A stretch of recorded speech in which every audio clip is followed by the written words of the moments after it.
தற்போது கிடைத்துள்ள மேலும் ஒரு அண்மைச் செய்தி. சேலம் மாவட்டம் ஆத்தூர் மற்றும் அதன் சுற்றுவட்டார பகுதிகளில் கனமழை பெய்த நிலையில் சாலைகளில் தண்ணீர் தேங்கி நிற்கிறது. நரசிங்கபுரம், காட்டுக்கோட்டை, மஞ்சினி, கொத்தம்பாடி உள்ளிட்ட பல பகுதிகளில் மழை கொட்டி தீர்த்தது. இந்நிலையில் ஆத்தூர் பேருந்து நிலையம் பிரதான சாலையில் கழிவு நீருடன் கலந்து தண்ணீர் தேங்கி நிற்பதால் பொதுமக்கள் அவதியடைந்து வருகின்றனர். இதுகுறித்தான கூடுதல் விவரங்களை வழங்குவதற்காக நமது செய்தியாளர் பாபு இணைப்பில் இருக்கிறார். வணக்கம் பாபு, கூடுதல் விவரங்கள்.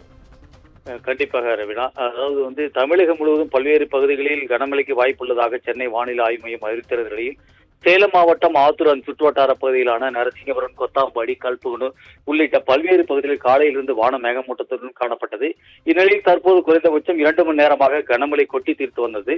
இந்நிலையில் ஆத்தூரின் பிரதான சாலையான அதாவது 1 மணி நேரத்திற்கு மேலாக கொட்டி தீர்த்த கனமழையால் ஆத்தூரின் பிரதான சாலையில் பழைய பேருந்து நிலையம், மணிக்கூண்டு அருகில் பெரியார் சிலை முன்பாக முழங்கால் அளவிற்கு, அதாவது நம்ம இந்த காட்சி கூட இப்ப பார்த்துட்டு இருக்கோம், வாகனங்கள் செல்ல முடியாத அளவுக்கு கழிவு நீரும் மற்றும் மழை நீர் தேங்கி நிற்பதால் அவ்வழியாக செல்லும் வாகன ஓட்டிகள், பேருந்து உள்ளிட்டு மிகுந்த சிரமத்திற்கு உள்ளாகி வருகின்றனர். தற்போது அவ்வழியாக செல்லும் பொதுமக்களும் மிகுந்த சிரமத்திற்கு உள்ளாகி வருவதால் இப்போது அப்பகுதியில் உள்ள சாக்கடை நீர் அடைப்பு சரி செய்ய வேண்டும் என பொதுமக்கள் கோரிக்கையாக இருந்து வருகிறது. மேலும் இப்பகுதியில் அடிக்கடி எப்பொழுது மழை பெய்தாலும் நகராட்சி நிர்வாகத்தின் மூலம் தூர்வாரப்படவில்லை என்ற குற்றச்சாட்டும் எழுந்துள்ளது.